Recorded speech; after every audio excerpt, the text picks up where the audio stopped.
নমস্কার, দেখছেন কলকাতা টিভি। আপনাদের সঙ্গে রয়েছি আমি ঋষিকেশ। শুরু করছি নারদ। আজও আমরা এই অনুষ্ঠানে এই এসএসসি মামলার যে রায় হয়েছে গতকাল কলকাতা হাইকোর্টে, সেই রায় নিয়েই আজকে আলোচনা করব। ইনফ্যাক্ট রায়ের ফলে যে প্রতিক্রিয়া দেখা যাচ্ছে দিকে দিকে, যোগ্য অযোগ্যদের মধ্যে কোথাও গিয়ে এই রায়ে ফারাক করা হয়নি। এক ধাক্কায় 25,753 জনের চাকরি গিয়েছে। প্রায় 26,000 যারা শিক্ষক ছিলেন গত পরশু পর্যন্ত, তারা আর শিক্ষক নেই। ফলত রাজ্যের বিভিন্ন প্রান্তে এই চাকরিহারারা বিক্ষোভ দেখাচ্ছেন। তাদের একটাই দাবি যে যদি কেউ অযোগ্য হয়ে থাকে তাদের জন্য কেন যোগ্যদের চাকরি যাবে, কেন এর মধ্যে ফারাক করতে পারলো না সিবিআই বা তদন্তকারী সংস্থাগুলো, যে কে যোগ্য আর কে যোগ্য নয়। হাইকোর্টেরই বা এক্ষেত্রে কি ভূমিকা, এই সমস্ত বিষয় যেমন রয়েছে, পাশাপাশি তারা এই গোটা সিদ্ধান্তের পরে ক্ষুব্ধ, তারা সুপ্রিম কোর্টে যাবেন বলেও জানাচ্ছেন। এ নিয়ে সোচ্চার হয়েছেন রাজ্যের মুখ্যমন্ত্রী মমতা বন্দ্যোপাধ্যায়। মমতা বন্দ্যোপাধ্যায় তাদেরকে আশ্বস্ত করছেন যে চিন্তা করবেন না, অন্য কোনো সিদ্ধান্ত নেবেন না, তিনি আছেন তাদের পাশে, এমনটা কিন্তু জানিয়েছে রাজ্য এবং এসএসসি। তারাও জানিয়েছে যে তারা সুপ্রিম কোর্টে যাবে। আজকে শুরুতে আপনাদের একবার শোনাই, এই যে যারা চাকরি হারা হলেন কিন্তু যারা যোগ্য, তারা আজকে শহীদ মিনারে এসেছিলেন, তারা ঠিক কি বলছেন। এই যে চাকরি তাদের গেল, তারা যোগ্য হওয়া সত্ত্বেও তারা আর শিক্ষক নেই, এবার তারা কি করবেন, কি বলছেন তারা, একবার শুনুন। আজকে নিজেদের চাকরিটা বাঁচাতে এখানে ছুটে এসেছি। প্রত্যেকে আমরা যোগ্য হিসাবেই এখানে এসেছি। আমাদের গতকাল থেকে সোমবার গ্রীষ্মের ছুটি পড়ে গেছে স্কুলগুলোতে। তো বিষয়টা হচ্ছে, আমরা একটা কিছু আন্দাজ করেছিলাম যে একটা খারাপ কোনো রায় আসতে পারে, কারণ একটা ভোটের মুখে একটা বোমা ফাটানো হবে, এই সমস্ত একটা ইঙ্গিত আমরা শুনতে পাচ্ছিলাম। তো আমরা জানতাম আমরা যোগ্য, তারপরেও আমাদের একটা কিছু খারাপ হতে পারে। কারণ হচ্ছে চমক দরকার, আমরা চমক পছন্দ করি। কে যোগ্য কে অযোগ্য, আমার চাকরি থাকলো কি থাকলো না তাই নিয়ে কারুর কিচ্ছু যায় আসে না, এটা পরিষ্কার খুব। না, একদমই তো মানছি না। কারণ একটা দিক তো ঠিক যে যারা জালিয়াতি করেছে তাদের মানে চাকরি গিয়ে যদি ফ্রেশার্স ক্যান্ডিডেট পায় তাহলে সেটা তো ভালোই। কিন্তু ব্যাপারটা হচ্ছে যে আমরা যারা কোনো জালিয়াতি নেই, যারা আমরা ফ্রেশলি রিক্রুটেড, তাদের কি হবে? এই রায়টাকে আমরা কোনোভাবে মানতে পারছি না, কারণ এর উপর আমাদের ফ্যামিলি উপরে প্রভাব বিস্তার করছে। বহু মানুষের এরকম ছেলে মেয়ে বউ নিয়ে তারা সঠিক লাইফে একটা চলে গেছে, তাদের বেকার জীবন ছিল, সেই বেকার জীবন থেকে এখন তারা একটা ফ্যামিলি লাইফ লিভ করছে। কারো বাচ্চা হয়েছে, কারো লোন নিয়ে আছে, সমস্ত জায়গা থেকে দাঁড়িয়ে তাদের ফ্যামিলি ডিপেন্ডেন্সি অনেক বেড়ে গেছে। এই জায়গায় দাঁড়িয়ে কোর্ট যদি সেই বিচার বিবেচনা না করেই 10% মানুষের লিস্ট অলরেডি বেরিয়ে গেছে, সিবিআই অনেক আগেই লিস্ট ধরিয়ে দিয়েছিল, তাহলে সেই লিস্টগুলো তাদের হাতে অলরেডি আছে। তারপরেও এরকম একটা সমগ্র প্যানেলকে বাতিল করে সমগ্র মানুষকে একটা রাস্তায় ঠেলে দেওয়া, এটা কোনোভাবেই আমরা মেনে নিতে পারছি না। আমরা পুরো হতবাক, স্পিচলেস, এবং সেটাই আপনার রায়ের কপিটা দিয়েই আপনাকে দেখাচ্ছি যে 993 জনের জন্য 11,610 জনের চাকরি যায় কি করে। টোটাল আপনারা দেখুন, এখানে 9-10 বলছে 11,610, আর এখানে পার্সেন্টেজ হচ্ছে 8.50। 11-12 বলছে 5,596, যেখানে পার্সেন্টেজ হচ্ছে অনলি 14.47। গতকাল এসএসসিও কিন্তু প্রশ্ন তুলেছিল যে 5,000 জনের বিরুদ্ধে যদি অভিযোগ থাকে তাহলে 26,000-এর চাকরি কেন গেল। আজকে আমরা এই নিয়ে অনুষ্ঠান করব, আলোচনা করব। আমাদের সঙ্গে রয়েছেন তৃণমূল কংগ্রেসের পক্ষ থেকে সন্দীপ বাউরি, আপনাকে স্বাগত জানাবো। রয়েছেন বিজেপির পক্ষ থেকে সব্যসাচী রায়। সব্যসাচী বাবু, আপনাকেও স্বাগত জানাবো। আমি সব্যসাচী বাবু আপনার কাছেই আসবো। যে প্রশ্ন উঠছে, এই যে চাকরি প্রার্থীরা, আপনাদের দেখালাম চাকরি প্রার্থী না, ইনফ্যাক্ট চাকরি হারারা, তারা চাকরি পেয়েছিলেন, গত পরশু তারা শিক্ষক ছিলেন, আজকে আর তারা শিক্ষক নেই, তারা তো যোগ্য, তাদের চাকরি কেন গেল, এই প্রশ্ন তারা তুলছেন। এবং একজন তিনি বলছেন যে আমরা একটা কিছু আন্দাজ করতে পারছিলাম, অনেকেই বলছিলেন বোমা ফাটানো হবে, ধামাকা হবে, তার থেকে একটা আন্দাজ করা যাচ্ছিল। কি বলবেন, কি করবেন এই রায়বার? দেখুন, একটা সরকার যার শিক্ষামন্ত্রী থেকে শুরু করে পুরো শিক্ষা দপ্তর জেলে, সেখানে আপনি মানে যারা বলছেন যে বোমা ফাটানোর কথা, বোমা ফাটানোর থেকে বড় ব্যাপার হচ্ছে এখানে এটা সর্বোচ্চ আদালত মানে আমাদের সুপ্রিম কোর্ট থেকে হাইকোর্টে আসে এবং হাইকোর্ট এই রায় দান করেছে। তো এখানে আমাদের মনে হয় না যে মানে বিচারালয়ের উপর আমাদের বলার কিছু আছে। তো বিচার ব্যবস্থার উপর ভরসা রেখে আমরা বলবো সিবিআই তারা কি করলো, সিবিআই কি করলো, তারা কে যোগ্য কে অযোগ্য এটা ডিফারেন্সিয়েট করতে পারলো না। এটা সিবিআই কে যোগ্য অযোগ্য এটা তো বিচার করবে আদালত। এখানে আদালত বিচার করেছে যাদের একটা প্যানেলের আর নাইসরা আদালতের কাছে তো সেই ডকুমেন্টসটা দেখাতে হবে যে এই পরীক্ষার্থীদের বা এই যে যারা চাকরি পেয়েছিলেন তাদের তথ্য ভুল রয়েছে, তারা সঠিক তথ্য দিতে পারেননি, তার সংখ্যা এত আর এরা যোগ্য, এটা তো তুলে ধরবে সিবিআই তদন্তকারী আধিকারিকরা। হ্যাঁ, তথ্য ভুল তো অবশ্যই আছে, তথ্য ভুল, হ্যাঁ সেটা কত ভুল তো অবশ্যই আছে, কতজনের ভুল আছে বলেই না এদের চাকরি গেছে। এটা কতজনের? সবাই তো অযোগ্য নয়, তাই না? পুরো প্যানেলটাই সন্দীপ বাবু সবাই তো অযোগ্য নয়। প্যানেল যারা প্যানেলিস্ট যদি 5000 জনের বিরুদ্ধে অভিযোগ থাকে তার জন্য আরো 21000 যোগ্য প্রার্থীর চাকরি চলে যাবে। সন্দীপ বাবু এর দায় কারা নেবে? এর দায় কারা নেবে? মেধা তালিকায় প্রকাশ করা হয়নি। বেশ, আসবো সব্যসাচী আপনার কাছে আসবো। সন্দীপ বাবু এর দায় কারা নেবে? মেধা তালিকায় প্রকাশ করা সব্যসাচী আসবো আপনার কাছে। সন্দীপ বাবু এর দায় কারা নেবে? দেখুন, দায় কার? এর দায় প্রথমত নিতে হবে বিজেপি পার্টিকে এবং ওই মানে বিচারকদের, যারা দিশাহীন একটা ঐতিহাসিক রায় দিয়েছেন। এই রায়ে কোনো নির্দিষ্ট দিশা নেই, একটা ভ্রান্ত রায়। এটা নিয়ে রাজনীতি, আগামী দিন হয়তো ওই বিচারকদের দেখতে পাবো আমরা বিজেপি প্রার্থী। অভিজিৎ গঙ্গোপাধ্যায়ের দেখানো পথেই হাঁটবেন এনারা কোনো মূল্যায়নই করেননি। যোগ্যরা কেন বাদ যাবে? সবাই কেন বাদ যাবে? কেন এরকম রায়? এর পরবর্তী পদক্ষেপ কি? কারা পরীক্ষায় বসবে? একটা বিভ্রান্তিমূলক রায়। এটা সামনে ভোট, এই ইলেকশনকে সামনে রেখে মানবেন না। হাইকোর্ট সুপ্রিম কোর্ট অবমাননা করে এমন কোনো মন্তব্য করবেন না। কিন্তু সন্দীপ বাবু কোথাও গিয়ে কি আপনাদের কোনো দায় নেই? না, হাইকোর্টের রায় নিয়ে বিচার করার এখতিয়ার আমার নেই। আমি সন্দীপ বাবু, আমি আপনাকে আমার সে যোগ্যতাও নেই, সন্দীপ বাবু আপনার কাছে আমার প্রশ্ন। সন্দীপ বাবু আপনাদের কোনো দায় নেই? কেন বলা হয়েছে আপনাদের কোনো দায় নেই? এত সংখ্যক মানুষের চাকরি চলে গেল।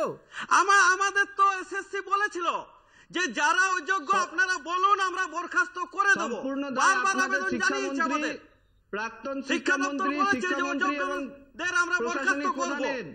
তারপরও এইরকম কেন রায়? এবং এই সময় এবং বলা হচ্ছে যে পরবর্তী পদক্ষেপ। মমতা বন্দ্যোপাধ্যায় রাজ্যের মুখ্যমন্ত্রী কি বলছেন আসবো। সব্যসাচী এবং সন্দীপ বাবু আসবো। মমতা বন্দ্যোপাধ্যায় কি বলছেন একবার শোনাবো, তারপর সব্যসাচীর কাছে আসবো প্লিজ আসবো। মুখ্যমন্ত্রীর বক্তব্য শোনাবো আমরা।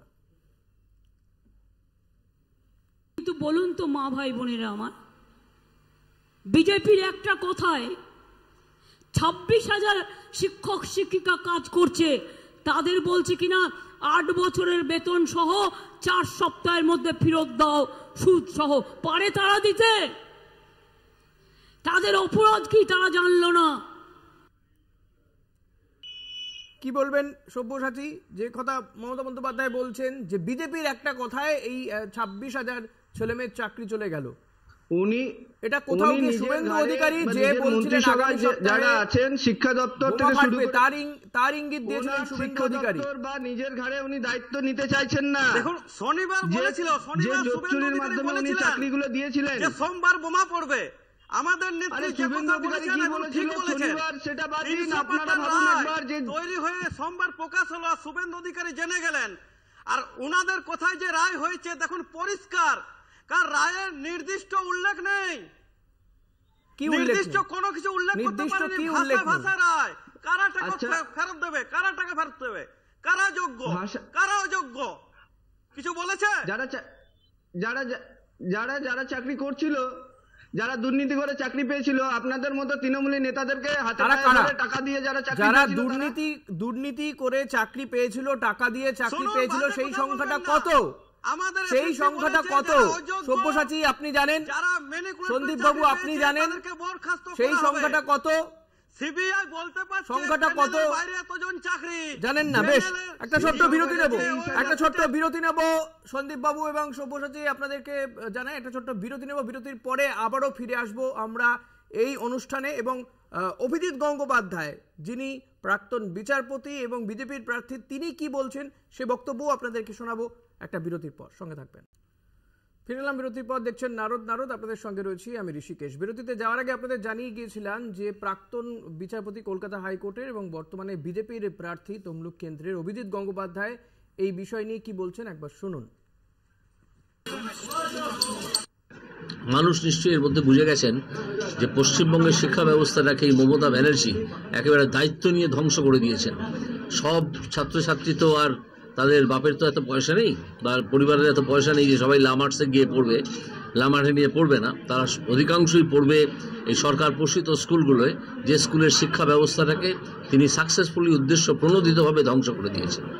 সুতরাং আমি আশা করব যে মানুষ এই সম্বন্ধে সচেতন হয়ে গেছেন এবং তার একটা প্রতিফলন ভোটিং মেশিনে পড়বে। করা উচিত তো ভাই, আমার হাতে ক্ষমতা থাকলে তো আমি ধরে ধরে ল্যাম্পপোস্টে ঝুলিয়ে দিতাম, ঠিক আছে। এখন তাদেরকে এই প্রশাসন, এই শাসন ব্যবস্থা কি করবে, বিচার ব্যবস্থা কি করবে, একটা বিচার কারাগারে করে রেখে দেবে, বন্দি করে রেখে দেবে।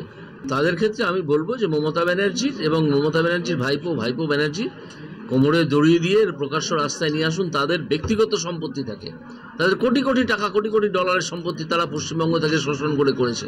তাদের ব্যক্তিগত সম্পত্তি থেকে এই টাকা আদায় করুন এবং করে যেখানে ফেরত দেবো সেখানে ফেরত দিন। তাদেরকে জেগে উঠতে হবে। সন্দীপবাবু, আপনি শুনলেন অভিজিৎ গঙ্গোপাধ্যায়ের বক্তব্য। তিনি বলছেন তার ক্ষমতা থাকলে ল্যাম্প পোস্টে ঝুলিয়ে দিতেন। আরো একাধিক বিস্ফোরক মন্তব্য করলেন। উনি তো এখন তো বিজেপি প্রার্থী, উনি যখন জাজ ছিলেন তখনই তো উনি এরকম কথা বলেছেন। উনি তো 1 নম্বর বিজেপির দালাল, সেই হিসাবে তো রায়গুলো দিয়েছিলেন। উনার নিয়ে নতুন করে কিছু বলার নেই। শুধু 4 জুন আসতে দিন, ওখানের তমলুকের মানুষ অভিজিৎ বাবুকে ঠিক ভোটের মাধ্যমে জবাব দিয়ে দেবেন। শুভসতী, গতকালই আমার কথা হচ্ছিল আপনাদের এক নেতার সঙ্গে। তিনি বলছিলেন যে আমরা এই বিষয়টাকে ভোটের ইস্যু করছি না, কিন্তু অভিজিৎ গঙ্গোপাধ্যায় তিনি তো বলছেন যে এর ফল ভোট বাক্সে এর প্রভাব পড়বে, মানুষকে বলবো সেই বুঝেই ইভিএম এ বোতাম দাবাতে। কি বলবেন? অর্থাৎ এই বিষয়টা কি ভোটকে কেন্দ্র করে, অর্থাৎ যে অভিযোগ করছে তৃণমূল কংগ্রেস, সেটাই বিজেপির কথাতেই হয়েছে গোটা বিষয়টি? না, ভোটকে কেন্দ্র করে কেন হবে? ভোটের আগে দেখুন, 9 মে আগে রেজাল্ট, এটা 6 মাসের মধ্যে টোটাল তদন্ত শেষ করতে বলেছে। দেখুন আপনারা 100 দিনের টাকা বন্ধ করেছেন, আবাস যোজনার টাকা বন্ধ করেছেন, শিক্ষার টাকা বন্ধ করেছেন। 100 দিনের টাকা ভাগাভাগির মতো আপনারা ভেবেছিলেন। আপনারা ভাবছেন যে 26,000 মানুষের চাকরিটা খেয়ে নিলে হয়তো আপনাদের ফলাফলটা ভালো হবে। যে টেন্ডার দুর্নীতি আপনাদের উদ্দেশ্য পশ্চিমবাংলার জনগণ বুঝে গেছে। বিষয় কিন্তু কাজটা করেনি, কাজটা করেছে অন্য জন। 80,000 গুণ কি করে বাড়লো এটা বলুন আগে। আরে কার সম্পত্তি বেচে এখানে প্রশ্ন নয়। এত বেকার জীবন নিয়ে আপনারা চিনিবিনি করলেন, তাদেরকে বিদেশে পাঠিয়ে দিলেন। আপনারা 23 থেকে 25,000 বিজেপি 25,000 ছেলেকে একদিনে বেকার করে দিলেন আপনাদের এই শিক্ষা ব্যবস্থার দুর্নীতির জন্য। টাকাটা কেন আটকে আপনাদের শিক্ষামন্ত্রী সন্দীপবাবু, আবাস যোজনা 100 দিনের কাজ নিয়ে অনেক শো করেছি, আগামী দিনে হয়তো আরো করতে হবে। প্লিজ বিষয় থাকুন সন্দীপবাবু, প্লিজ। আমি আবার একটু শোনাবো। সব্যসাচী, আরেকবার শুনুন। যারা চাকরি হারালেন তারা আজ বিভিন্ন জায়গাতে বিক্ষোভ দেখিয়েছেন, তাদের আর একটা অংশ কি বলছেন শুনুন একবার। আমি নাসিমুল হক, আইআইটি স্কলার।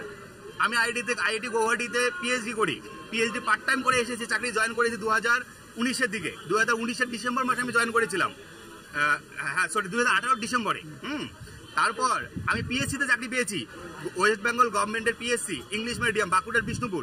সেই চাকরি ছেড়ে দিয়ে আমি এখানে এই তোমাদের উত্তর দিনাজপুরে আমি এখানে থাকি। আমার ওয়াইফ এখানে চাকরি করে উত্তর দিনাজপুরে বাহিনী, আমি চাকরি করি দক্ষিণ দিনাজপুরে। এই যে এখন যে নতুন নির্দেশিকা আসছে, তাতে নাকি নতুন করে রিপ্যানেল করা হবে, অর্থাৎ নতুন করে আবার কাউন্সিলিং হচ্ছে। আমার কে কোথায় যাবো তার ঠিক নেই। আমি যে দুটো চাকরি বিসর্জন, দুটো জায়গায় বিসর্জন দিলাম, আইআইটির পিএইচডি এবং তার সঙ্গে সঙ্গে ওয়েস্ট বেঙ্গল গভর্নমেন্টের পিএসসি ইংলিশ মিডিয়াম স্কুলে, এই যে বিসর্জন দিয়ে আমি একসঙ্গে ফ্যামিলি থাকতে যাচ্ছি। কিন্তু এই যে নতুন যদি নিয়ম এরা করে যে না তুমি যোগ্যতম ভাই, তোমাকে চাকরিতে রাখবো, কিন্তু কোথায় রাখবো আমাকে বলবে যে তুমি এই জায়গাটা পাবে। আমরা একটা যুক্তভাবে একটা আন্দোলনে নেমেছি। আন্দোলন বলে চলবে না, আমরা সবাই মিলে একসঙ্গে একটা ডিসকাস করতে চাই যে ফিউচারে আমাদের কি স্টেপ নেওয়া উচিত। কেননা যারা সত্যিকারের মানে ন্যায্য, যারা চাকরি পেয়েছে ন্যায্যভাবে, তারা কেন সাফল করবে, আমার কথা সেটাই।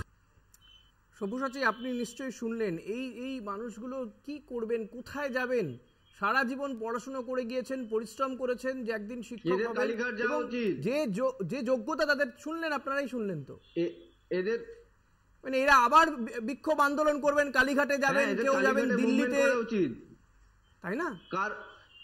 সারা জীবনটা এই করে চলে যাবে? অবশ্যই প্রথমত কালীঘাট যাওয়া উচিত এদের। এটা শিক্ষা দপ্তরে যারা দুর্নীতির সঙ্গে জড়িত কিছু যোগ্য হওয়া সত্ত্বেও যোগ্য প্রার্থীদের জন্য বঞ্চিত হলো, এর দায়ভার তো রাজ্য সরকার এবং এসএসসি কমিশনের। সম্মান নষ্ট করা হয়েছে, এর দায়ভার রাজ্য সরকার এবং এসএসসি কমিশনের। বিজেপিকে কেন দিতে হবে? অতিরিক্ত পদ সৃষ্টি করা হলো? মন্ত্রিসভা ক্যাবিনেট গঠন করে কেন অতিরিক্ত পদ সৃষ্টি করা হলো? ওনারা প্রথম থেকেই ভেবেছিলেন এটা দুর্নীতি করব। সমাজের চাকরিটা থাকছে কেন? মানবিক কারণে। আরে দাদা, আপনারা ভেবেছিলেন যে দুর্নীতি করব? মানবিক আপনারা কাদেরকে চাকরি দিয়েছেন? কিছু আপনারা যাদের ভুয়োদেরকে চাকরি দিতে গিয়ে সেই অনেক উদ্দেশ্য শিক্ষিত নিয়ে মানবিক বেকারদেরকে বঞ্চিত করলেন। আজকে ভ্যাকেন্ট গুলো তৈরি করা হয়েছিল পশ্চিমবঙ্গে। আপনারা একবার যে জায়গা তৈরি করা হয়েছিল নিয়ম মেনে হয়নি, নিয়ম মেনে হয়নি। তো সুপার নিউমেরিক পদটা তো নিয়ম মেনে হয়নি, নিয়ম বহির্ভূত বলেই তো আজকে বাদ গেল। আর এই ছেলে মেয়েগুলো কি হবে যারা এই স্কুলগুলোর সঙ্গে যুক্ত ছিলেন? সেই স্কুলের ছাত্রছাত্রীদের চেষ্টা করছেন, কিন্তু মানুষ শেষ কথা বলে, কোন বিচারক শেষ কথা বলে না। আর এই বিচারক গুলো চালের সাথে কাকড় বাঁচতে পারে না। তারা বিজেপির কথা রায় দিয়ে দিচ্ছে। 300 পাতা রায় লিখতে পারলেন, কারা পরীক্ষা দেবে? আবার নতুন রিটিং হবে? আপনারা তো হবে না, যোগ্য না সুপ্রিম কোর্ট দেবে না, আগের পরীক্ষা তো আর হবে না, বলছেন হবে। প্যানেল বলা আছে, কিছু বলা নেই, কারা টাকা ফেরত দেবে? বেশ, আজকে আর সময় নেই। সব্যসাচী সন্দীপ বাবু দিশাহীন নয়, আপনারা সুপ্রিম কোর্টে যাবেন বলেছেন। এসএসসিও সুপ্রিম কোর্টে যাবে, হাইকোর্টের নির্দেশকে চ্যালেঞ্জ করে বুধবারই যাবে, এমনটা আমরা জানতে পাচ্ছি। মমতা ব্যানার্জির দেখা যাক সুপ্রিম কোর্টের ব্যাপারে কি নির্দেশ দেয়। সব্যসাচী, অনেক ধন্যবাদ আপনাকে।